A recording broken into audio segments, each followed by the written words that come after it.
Romans chapter 3. What advantage, then, is there in being a Jew? Or what value is there in circumcision? Much in every way. First of all, the Jews have been entrusted with the very words of God. What if some were unfaithful? Will their unfaithfulness nullify God's unfaithfulness? Not at all.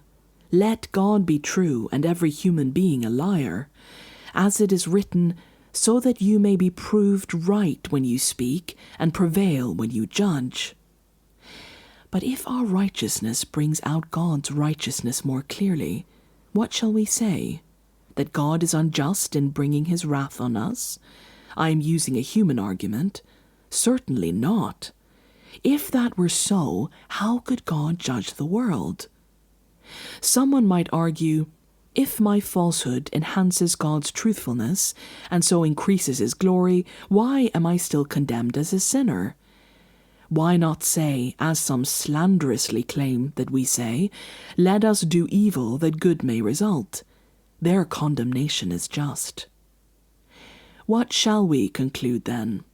Do we have any advantage? Not at all. For we have already made the charge that Jews and Gentiles alike are all under the power of sin. As it is written, there is no one righteous, not even one. There is no one who understands. There is no one who seeks God. All have turned away. They have together become worthless. There is no one who does good, not even one. Their throats are open graves. Their tongues practice deceit. The poison of vipers is on their lips. Their mouths are full of cursing and bitterness. Their feet are swift to shed blood. Ruin and misery mark their ways, and the way of peace they do not know. There is no fear of God before their eyes. Now we know that whatever the law says, it says to those who are under the law, so that every mouth may be silenced and the whole world held accountable to God.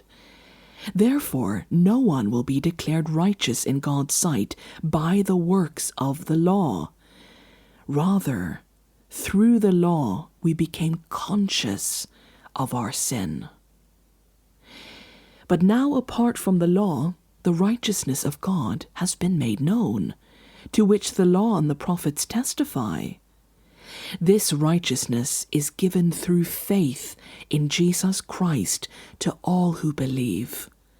There is no difference between Jew and Gentile, for all have sinned and fall short of the glory of God, and all are justified freely by his grace through the redemption that came by Christ Jesus.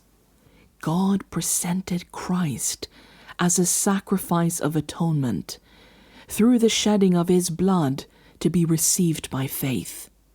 He did this to demonstrate his righteousness, because in his forbearance he had left the sins committed beforehand unpunished. He did it to demonstrate his righteousness at the present time, so as to be just, and the one who justifies those who have faith in Jesus. Where then is boasting? It is excluded. Because of what law? The law that requires works? No, because of the law that requires faith. For we maintain that a person is justified by faith, apart from the works of the law. Or is God the God of Jews only? Is he not the God of Gentiles too? Yes, of Gentiles too, since there is only one God, who will justify the circumcised by faith and the uncircumcised through that same faith.